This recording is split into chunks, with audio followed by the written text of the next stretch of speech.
Hi everyone, my name is Hannah Strasdin, and today I'll be presenting my Culminating project, which is titled Beyond Damage and Deficit Toward Recognizing Strengths in Health Research Among Indigenous Peoples in Vancouver's Downtown East Side. This presentation is going over my Culminating Report project, which is a meta-narrative map. I'll get into what a meta-narrative map is later. Thank you. On how Indigenous peoples have been depicted in health research in the Downtown East Side. So before I begin my presentation, I just want to say that as a member of Saulteaux First Nations on Treaty 8 territory, I'm presenting today as an uninvited guest on the traditional unceded territories of the Lekwungen, the Songhees and Esquimalt peoples, and the Lekwungen and Wasanich peoples, whose historical relationships with the land and waters continues to this day. And thank you to our beautiful elder for welcoming us to these lands today. So a bit about me. I was born in Prince George and I was raised in Grand Prairie, Alberta on Treaty 8 territory. I have mixed Cree and settler ancestry, and I began the MPH program in 2022 after graduating from Queen's University with a Bachelor of Arts in Health Studies. And part of what drew me to this program in particular, and also this practicum experience and this culminating project, is the opportunity to work with Indigenous scholars, Indigenous professors, Indigenous classmates in a way that was strengths-based. As an Indigenous person who has a family history of substance use and mental health difficulties, I think it's so important that we combat these deficit-based narratives about Indigenous peoples that I'll be talking about today in public health, but also within ourselves and sort of combating those narratives of what we think about ourselves because we exist in this settler colonial system. So in terms of the theoretical background of my presentation today, I want to talk about these forces of settler colonialism, white supremacy, and neoliberalism, all of which are so prevalent in the public health that exists today. The theory of change of public health relies on individual behavior change. We see this perpetuated through foundational public health documents like the Lalonde Report, through the WHO definition of health, which says that health is a state of complete physical, mental, and social well-being, something that we know is not possible for Indigenous peoples, for queer people, for Black people, for people of color, and anyone really who does not fit into the norms of this white supremacist society in which we exist. And so a lot of the times what we see is when public health researchers come into Indigenous communities, they highlight the health disparities, they highlight the health inequities, they highlight the damage and the trauma because they want to gain funding and enact policy change and say, we have all of this damage, this is why we need this programming coming in. And while this might have positive consequences in terms of the ability to get that funding, the ability to enact policy change, because of this individualist perception of what health is and how you achieve it, it creates this pervading perception of Indigenous peoples as innately damaged, as biologically inferior, and as non-autonomous wards of the state who are simultaneously responsible for those negative health inequities. So in the Downtown East Side, we often hear from the community, and we can see through the media how prevalent these narratives of damage and deficit are. Despite the fact that the strength and resiliency of this community is so clear to anyone who works here, anyone who lives there, in the face of 150 years of colonial oppression, the Downtown East Side has been deemed hell on earth by political leadership in this country. Ken Sim, the mayor of Vancouver, has said that we need to bring swagger back to Vancouver, because the Downtown East Side is responsible for, ruining our city. And the result of these damage-centered narratives is that Indigenous peoples are being forcibly displaced. We see the decampments happening in the Downtown East Side. We see the decampments happening here in Victoria as well. And public health has been partially responsible for this through perpetuating those deficit-based narratives. So for my practicum, I worked for the Holding Space project in the Downtown East Side, which really allowed me to learn how far from true these deficit-based narratives are, and really come up with a new way of thinking about how we as researchers, as public health professionals, can support Indigenous communities in the work that's already being done by these communities. So I had the privilege of bearing witness to and being part of cultural reconnection work that's being led by Nisga'a elder Rhonda Stevens through the Ucumgak Society. I was able to hear the stories of Indigenous elders and knowledge keepers in the downtown east side after they had been silenced for so long by other health researchers. And really I've been grateful to be part of a research process that aims to shift these narratives from pain to power and centering autonomy, resurgence, and resistance work through the Holding Space project. And being part of this community was so integral to the development of the methodology of this project. It would not have been possible for me to write about this or engage in this work without going through that first stage of relationship building. And that's part of what Holding Space is. So for my research project, as I mentioned, I conducted a meta-narrative map of health research in the Downtown East Side with Indigenous peoples since the CIHR was implemented in 2000. Meta-narrative mapping is a somewhat novel approach to systematic review that is more iterative, flexible, and reflexive than a traditional systematic review.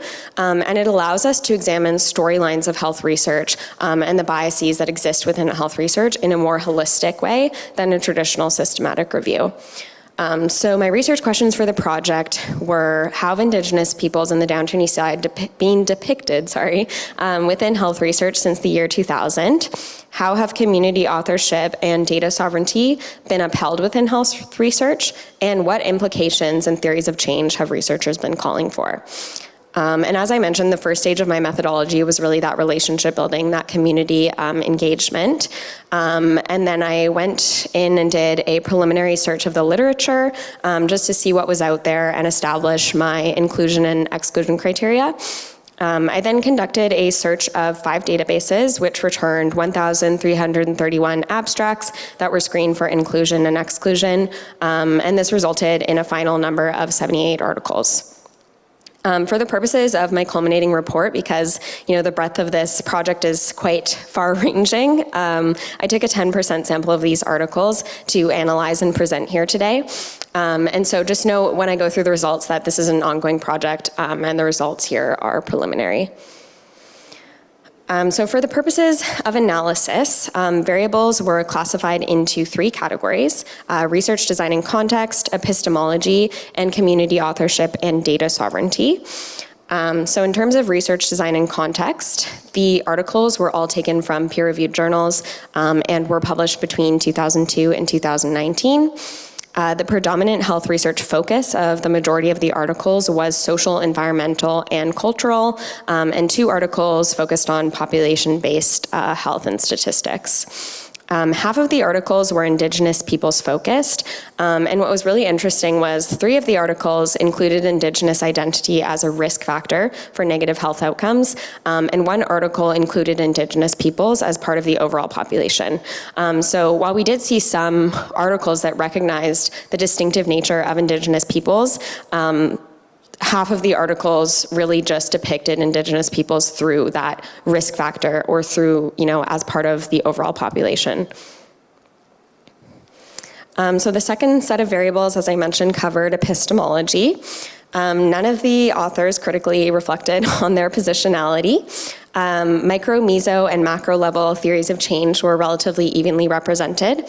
So we had 2 articles that were focused on, those micro levels, 3 focused on meso levels, and 3 on the macro level variables. The majority of articles represented the population through a deficit-based lens.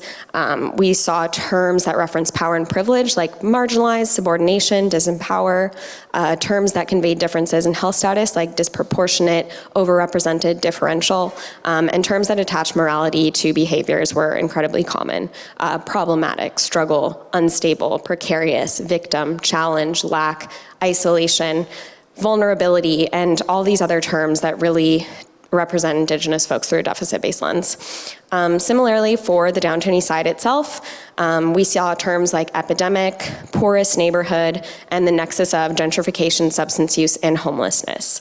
And I just wanted to note something that I think is so important here is that the community has talked about this, has known, has advocated against this for years, has said, stop researching our communities in this way, and no one's been listening. And so rather than waiting for Western academics to present data like this in the literature, it's really important that we actually listen to and hear the needs of the community. The final variable was community authorship and data sovereignty. So all the articles took a pan-Indigenous approach. The majority of articles did not include either direct or indirect participant voice. The majority of articles did not follow OCAP principles. The majority of articles did not or only partially engage the community, and half of the articles did not acknowledge colonialism. And we actually had one author say that their article would refute the explanation that colonialism was responsible for the overrepresentation of Indigenous peoples in the criminal justice system, which was shocking to me. But yeah, it just sort of shows how prevalent these narratives are. So as I mentioned, the results demonstrate that there is an urgent need to reevaluate and transform conventional approaches to health research with Indigenous peoples in the Downtown East Side in a way that amplifies the strength, knowledge, and agency of this community. The present research highlights that the Downtown East Side community faces unique and demonstrable prejudice within the health research field, even when we're looking at Indigenous health research in Canada as a whole. So the 4 recommendations that I have here through analyzing these health research trends is, number 1, the need for an epistemological shift towards strengths-based approaches to Indigenous health research. Secondly, there's a need to foster a culture of critical self-reflection among researchers. There's a need to move beyond extraction toward following Indigenous research guidelines and engaging in genuine community engagement. And finally, researchers need to be calling for that systems level change, denouncing colonialism, and actually supporting Indigenous-led efforts that already exist. So a major limitation of this report is the fact that I did focus on a 10% of the full sample of 78 articles, just due to the time constraints of the practicum and the importance of that community engagement and community involvement piece. So I was not able to establish any temporal trends within the research and see how that sort of changed over time. But there's definitely huge potential to uncover additional insights from the remaining 70 articles, and coding of these articles will continue to progress throughout the summer. So in sum, this culminating report provided a sample of research trends with Indigenous peoples in the Downtown East Side since 2000 using meta-narrative mapping. And it was determined that there's an urgent need for an epistemological shift in the way that we do this. So we need to start honoring the strength and resiliency of Indigenous peoples in the Downtown East Side. But almost more importantly, we need to recognize that the healing, wellness, and nation-building work is already happening. And sometimes we as public health professionals actually need to question, are we needed here? Does a community want public health professionals coming in this paternalistic way and sort of enforcing this idea of what health is onto the community? Do we need more research on this particular topic? And really, we need to stop extracting Indigenous knowledge through damage-centered research, perpetuating tokenistic ideas of decolonization and indigenization. And to truly support Indigenous resistance, resurgence, and resilience, we need to focus on genuinely uplifting, empowering the community, and yielding the floor to Indigenous leaders to uplift the community's goals and leverage our privilege in that way. So thank you, everyone. Thank you to Ugamgok Society, the Holding Space research team, the Watari staff who we share our space with, the CE team, and the PHSP team for everything. Yeah.